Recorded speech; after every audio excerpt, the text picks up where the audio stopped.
This is the XS Manchester Football Social, the only place where you can talk red and blue on the radio. It's Monday, the weekend's football is done, so we can talk about whatever you want to talk about. Once again, two clubs in the city showing a bit of a golfing class. City demolishing West Ham 4-1, whilst the red half of the city put on another defensive display against the Arsenal. What did you make of the matches? 0345 111 76 25 is the number.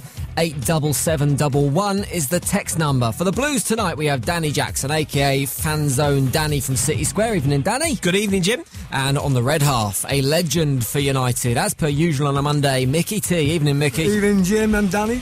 Evening, Mickey.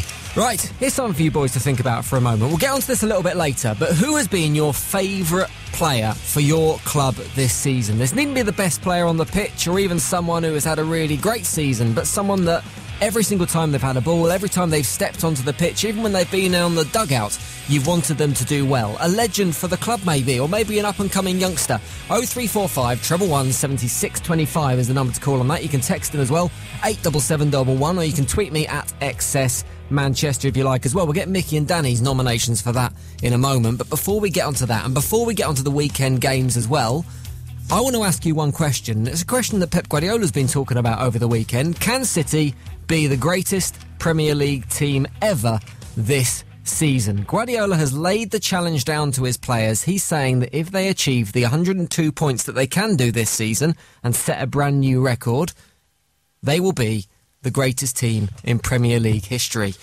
Above United's 99 squad, above the Arsenal Invincibles. So do they deserve that status? Can they get that status? Mickey, I know you've been impressed with City this season so far. You've said as much. Yeah. But are they the greatest ever? Well, I think, at the time, at this moment in time, you could say yes, but if we go back to 99, we think United were the best team ever.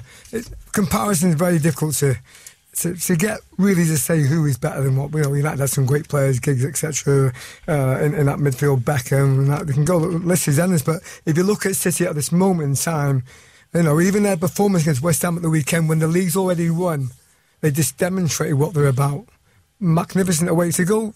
West Ham 4 goals on the road. Not easy, is it, Danny? And they made it look easy. And they have, without doubt, some wonderful players. Sani, again, for me, is a young player, and he won that award, and quite rightly won that award. So the potential with Jesus there as well, they're going to offload one or two players.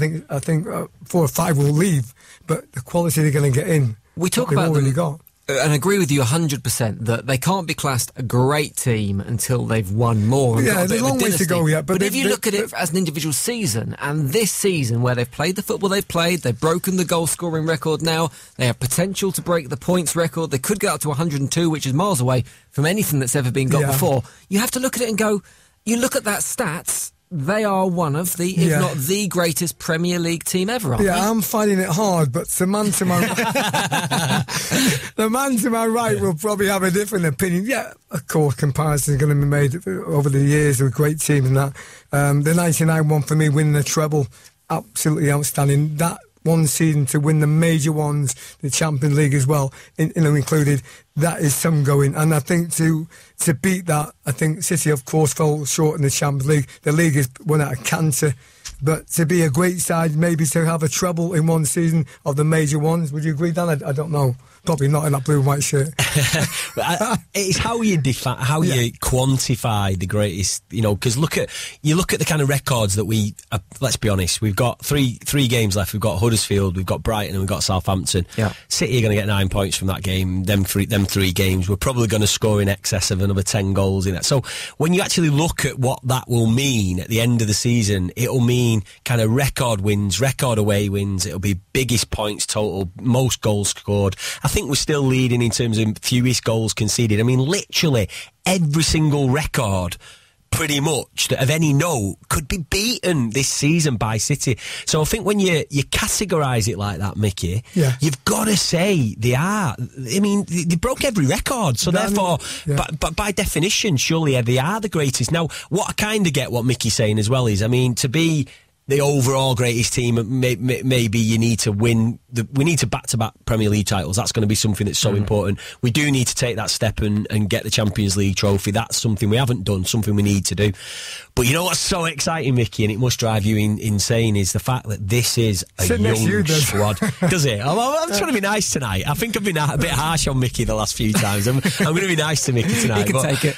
But you know, he's pulling his hair out, aren't you, Mickey? It's already gone. But you know, I think the fact that City's squad is so young, Mickey. It's got. This is the kind of first year where Pep's had this squad together. You know, we could put a team out of pretty much an average age of 22, 23 and probably still win the Premier League title. You know, obviously we're not going to. They'll be throwing Vinny Company in there and Fernandinho in there and people like that. However, the exciting thing is the potential of the squad, and I think we're only going to get better. I really do. You couldn't argue, Jim, with that, but I'll ask you the question as well, Jim. The treble season is unique, and I think Danny's right. How he and you'd say the same about the Arsenal Invincible season, wouldn't you? What's that? The Arsenal Invincible season. That is a unique season. It'll be unlikely that's ever repeated. Yeah, but City broke all them records this season. Do you buy into that invincible thing? I'm not that sure. You look at how many games Arsenal drew that season. We're going to smash their points total. I know, but we're going to smash their points total. So what would you rather have? Would you rather have an invincible season where you got 80 odd points, or a season where you got beat 2 times but get 100 points plus and beat all the records? I think there's no question that City have played better football than I've ever seen a team play in the Premier League. That is without question. What I do question is what Mickey suggested a minute ago, is how you can compare a team like the 99 treble winning team in City when they're playing completely different opposition. And I look at the Premier League this season and I wonder whether the opposition City have faced are as good as the opposition United would have faced in 99. I think the title challenge from Chelsea have been inconsistent. Liverpool were terrible at the start of the season, couldn't defend. United haven't been at the races this season. Back in 99, though, Jim, there were only 2 teams vying for the title. It was just Arsenal and United for a number of years. So, you know, it's far more competitive, in my opinion. I think what's actually happened is we've elevated so much that we've made everybody else look ordinary. And I think that's then people start questioning the quality of opposition instead of maybe looking at City and thinking, they've just evolved. I mean, this Pep Guardiola, he'll never be able to do that in the Premier League. I mean, he's made a mockery of it. And if he I mean, what's brilliant to see from my... Well, yeah, as if, yeah. I mean, but what's great from my perspective is, like Mickey touched upon it there, and I know we'll speak about the games in a few minutes, but, you know, what we do not seem like we've took our foot off the gas. No. You know, what we've done is we've gone into games where people have been questioning our motivation for the game. You know, are they going to be up for it? They've just won the league. We've scored 9 goals in them 2 games since we've won the league. You know what I mean? And you think to yourself, no matter who your opposition are, that is phenomenal, and that is not a team that's taking the foot off the gas. What he's done on Guardiola, he's done what Mancini's done and Pellegrini's done. He's won the league, but he's not won the major one. And until he pretty major, the league, though. No, the Champions League. I mean, I'd rather have the Premier League. It's the one Pep wants, though, isn't it? He wants the Champions League. He does. 0345 111 76 95 is the phone number if you want to get involved. Red or blue? Are City the greatest Premier League team ever? We were talking earlier about Pep Guardiola and his claims that if City go on to beat the all-time points record in the Premier League, they will be the best Premier League team ever. He has laid that challenge down to his team. And Rob is on the phone. He wants his say on this. Evening, Rob. Good evening. Evening, Rob. What's your view on this one then, mate? Evening. This City team, exceptional, but no, not the best. Not yet. They might be, but after listening to the previous caller, not the fecal plug caller, although that was funny, the chat before, he said, you know, United 99, they lost a few games. They didn't. They lost 3 in the league and 1 in the League Cup playing a weakened team. They didn't lose in any other competition at any other point. That's 4 games all season. City have already lost 5, at least, off the top of my head this season. Now, I'm not just saying that. I could make excuses for 2 of them, mate, to be fair, very easily. Well, I can make excuses for the Carling Cup that year. You know, we played a weakened team. There will always be excuses. I get that, but what I'm saying is, you know, to me, in terms of meaningful games, you know, City really haven't lost that, you know, lost that many. And I'm not saying City are the greatest. I'm just saying, based on statistics and based on what, you know, records that City are going to break this season, they've got to be in that equation, just based on the Premier League. I agree in that equation, but I don't agree the best of all time. They may well become the best of all time, but they're not there yet. That season, United were pushed all the way by an exceptional Arsenal team who were the reigning champions. In Europe, they beat Juventus, they beat Bayern Munich, they beat Inter Milan when Ronaldo, they had the Brazilian Ronaldo. You know, United not destroyed, but they beat all comers from all corners that year. That is the best team the Premier League's seen. That's not to say that next year, you know, City might win every single competition next year and blow everyone out of the water. But as we sit here today, not yet.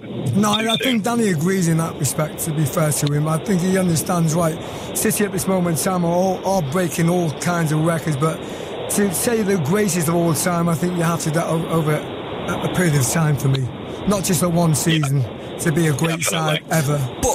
But surely we've got to be looked at as the greatest Premier League winning side in history, based on the number of points we've got, all these records. I won't reel them all off, but you know, you can't ignore that. You know, you can't ignore it. And I know you're saying they were pushed all the way in '99 by a good Arsenal side, but other than Arsenal, there was not much competition back in '99. There wasn't. There was nobody that. I mean, it was just before Chelsea put the money in. Liverpool were really good that year. Liverpool were very good that year as well. They're always really. It's always next year for them, though, isn't it? As we all know. On the subject of competition, then, Rob. I agree with Danny on that one. Thanks, Mickey. If we're looking at competition, let's talk about next season, because we've talked about City and how they can get even better. They've got young players, they will spend money in the summer, they will be a better team next year.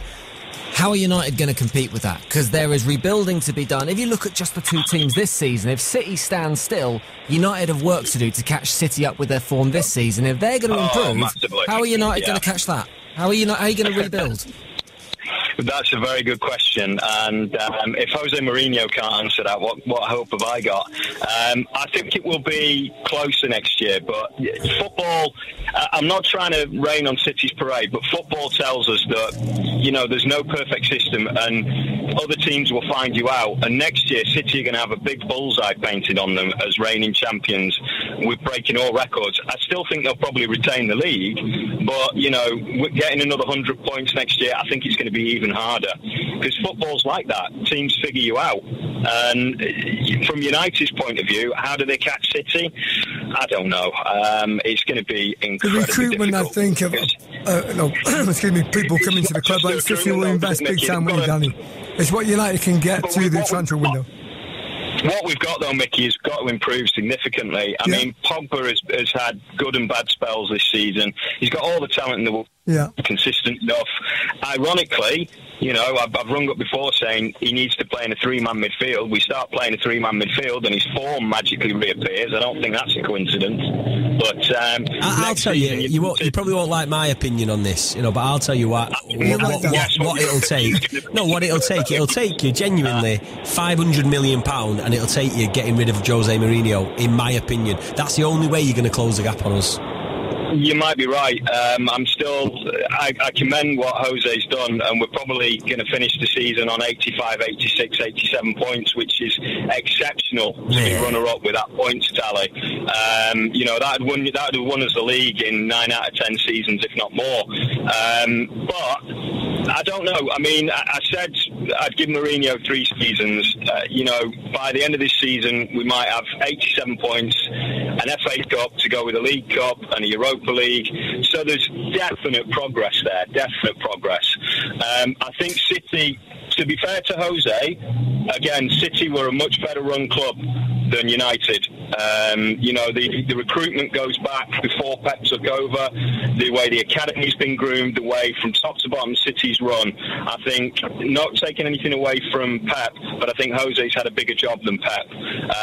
You know, United's recruitment policy since Fergie retired has been terrible, and it's only in the last sort of 18 months that we've had any coherency to that.